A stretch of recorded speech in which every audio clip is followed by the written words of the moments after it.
तो रुक करेंगे पहली बड़ी खबर का, जहां बिहार की राजधानी पटना में महागठबंधन की बड़ी प्रेस कॉन्फ्रेंस हुई और तेजस्वी यादव का नाम महागठबंधन के मुख्यमंत्री के चेहरे के रूप में इस दौरान घोषित किया गया है। तो वहीं मुकेश सहनी को उप मुख्यमंत्री पद का उम्मीदवार बनाया गया। कांग्रेस नेता अशोक गहलोत ने इसकी घोषणा की, जहां उन्होंने कहा कि महागठबंधन की सरकार बनने पर 2 उप मुख्यमंत्री होंगे। प्रेस कॉन्फ्रेंस का जो मंच तैयार किया गया, वहां पोस्टर में सिर्फ तेजस्वी यादव का चेहरा ही रखा गया, यानी महागठबंधन ने यह घोषित कर दिया कि पूरा चुनाव तेजस्वी के चेहरे पर भी लड़ा जाएगा।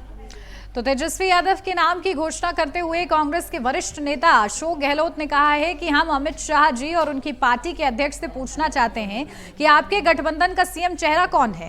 यह हमारी मांग इसलिए है क्योंकि हमने देखा है कि महाराष्ट्र चुनाव तत्कालीन सीएम एकनाथ शिंदे के नेतृत्व में लड़ा गया था, लेकिन बाद में हमें पता चला कि किसी और को ही मुख्यमंत्री चुन लिया गया। तो वहीं अपने नाम की घोषणा होने के बाद तेजस्वी ने भी हुंकार भरी है और जमकर मौजूदा एनडीए सरकार को घेरा है और कहा है कि हमारी तरह एनडीए की संयुक्त प्रेस कॉन्फ्रेंस क्यों नहीं होती। चुनाव के बाद जेडीयू को खत्म करने की कोशिश हो रही है और एनडीए का कोई सीएम चेहरा नहीं है। एनडीए ने नीतीश कुमार को सीएम चेहरा घोषित नहीं किया है, ये बड़ा बयान उनकी ओर से सामने आया है।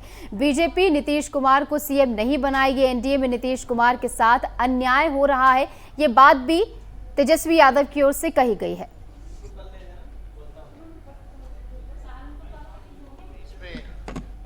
पहली बात तो है नहीं, बीच में भी हम लोग चुनाव लड़े, बीच में भी लोगों ने भरोसा किया था। हम लोग तो चुनाव जीत गए थे, लेकिन वोट चोरी और सीट चोरी हुई। उसके बावजूद भी 12,000 का ही डिफरेंस रहा, 5-6 सीटों का ही अंतर रहा, वरना सरकार तो हम लोग बना ही दिए थे। इस बार बिहार की जनता जो है बदलाव चाहती है और नया बिहार बनाना चाहती है, विकसित बिहार बनाना चाहती है, जहाँ पढ़ाई के लिए, दवाई के लिए लोगों को बाहर ना जाना पड़े, काम के लिए बाहर ना जाना पड़े, कारखाने खोले, निवेश आए। ऐसा हम लोगों को बिहार चाहिए। कोई पहली बात ये कह सकता हूँ, खड़गे साहब, राहुल गांधी जी और तमाम जो साथी बैठे हमारे, इन सब की राय लेकर के हम लोगों ने तय किया है इस चुनाव में अगले मुख्यमंत्री के चेहरे के रूप में तेजस्वी यादव जी को हम लोग सपोर्ट करते हैं, जो एक नौजवान है, लंबा फ्यूचर है इनके साथ में। और मेरा अनुभव से मैं कह सकता हूं, जिसका लंबा फ्यूचर होता है पब्लिक उनको साथ देती है।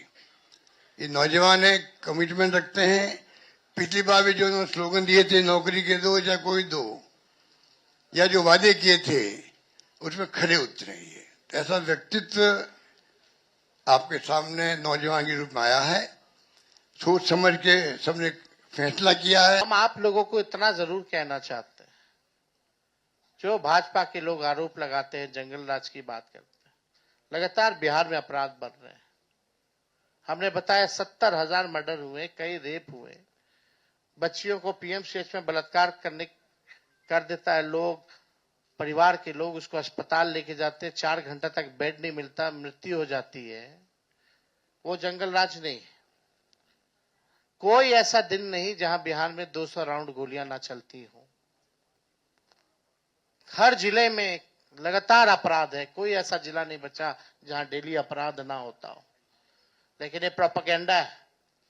हम अपने बिहार के लोगों से कहना चाहते हैं, करप्शन से तेजस्वी कभी भी कॉम्प्रोमाइज नहीं करेगा और लॉ एंड ऑर्डर से कभी कोई भी अपराधी कितना बड़ा से बड़ा क्यों ना हो, तेजस्वी उसको बख्शने का काम नहीं करेगा।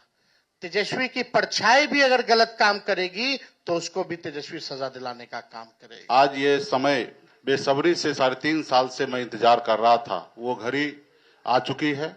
सिर्फ वीआईपी पार्टी नहीं, मुकेश सहनी नहीं, लाखों कार्यकर्ता वीआईपी का आज मजबूती से इस समय का इंतजार कर रहे थे कि भाजपा ने जिस तरीके से हमारे पार्टी को तोड़ा, हमारे विधायक को खरीदा और एक गलती पिछड़ा मल्लाह का बेटा को रोड पे ला दिया। उस समय से लगातार पूरे बिहार में हाथ में गंगा जल लेके संकल्प पूरे बिहार में हमने किया था कि भाजपा को जब तक हम तोड़ेंगे नहीं तब तक छोड़ेंगे नहीं। जिस तरीके से हमारे दशरथ मांझी ने कहा था, जब तक तोड़ेंगे नहीं पहाड़ को तब तक छोड़ेंगे नहीं। तो समय आ चुका है और मजबूती से महागठबंधन के साथ रहकर बिहार में हम अपनी सरकार बनाएंगे और भाजपा को बिहार से बाहर करेंगे। और महागठबंधन यूनाइट है, मजबूत है और आने वाला समय में हम लोग काम करके सरकार बनाएंगे।